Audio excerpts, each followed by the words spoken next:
નમસ્કાર દર્શક મિત્રો, ધ લોકસત્તા શોમાં આપનું સ્વાગત છે। આજે સમગ્ર વિશ્વ કેન્સર જેવી ગંભીર બીમારીથી પરેશાન છે। આવી સ્થિતિમાં રશિયાએ એવો દાવો કર્યો છે જે સમગ્ર વિશ્વ માટે રાહતના સમાચાર કહી શકાય। રશિયાએ કહ્યું કે તેણે કેન્સરની રસી બનાવી છે જે તમામ નાગરિકોને મફતમાં ઉપલબ્ધ થશે।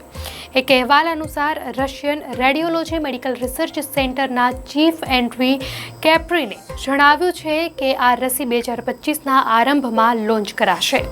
આ રસી ગાંઠની રચનાને રોકવા માટે નહીં પરંતુ કેન્સરના દર્દીઓની સારવાર માટે ઉપયોગમાં આવશે। દરેક દર્દીના ચોક્કસ કેન્સર પ્રકારને અનુરૂપ તૈયાર રસી કયા પ્રકારના કેન્સર માટે અસરકારક રહેશે અને તેને કેવી રીતે લાગુ કરાશે તે અંગે કોઈ ચોક્કસ વિગતો જાહેર કરવામાં નથી આવી। વળી રસીનું નામ પણ નથી જાહેર કરાયું। વર્ષ 2023માં યુકે સરકારે વ્યક્તિગત કેન્સર સારવાર વિકસાવવા માટે જર્મન બાયોટેકનોલોજી કંપની સાથે કરાર પર હસ્તાક્ષર કર્યા। આ સિવાય ફાર્માસ્યુટિકલ કંપનીઓ મોડર્ના અને મર્ક એન્ડ કંપની હાલમાં ત્વચાના કેન્સરની રસી પર કામ કરી રહી છે। બજારમાં પહેલેથી જ એવી રસીઓ છે જેનો હેતુ કેન્સરને રોકવાનો છે, જેમ કે માનવ પેપિલોમા વાયરસ સામેની રસીઓ જે સર્વાઇકલ કેન્સરને રોકવામાં મદદ કરે છે।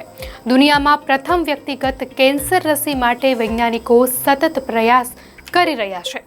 રસી આરએનએ ટેકનોલોજીનો ઉપયોગ કરીને દર્દીના રોગપ્રતિકારક તંત્રને કેન્સર માટે ચોક્કસ પ્રોટીન ઓળખવામાં મદદરૂપ થાય છે।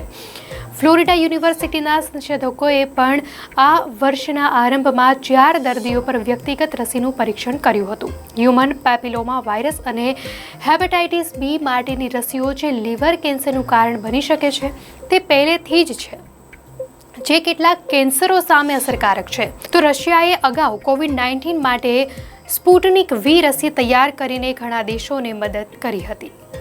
દર્શક મિત્રો, અંગે આપની શું પ્રતિક્રિયા છે ચોક્કસથી જણાવશો।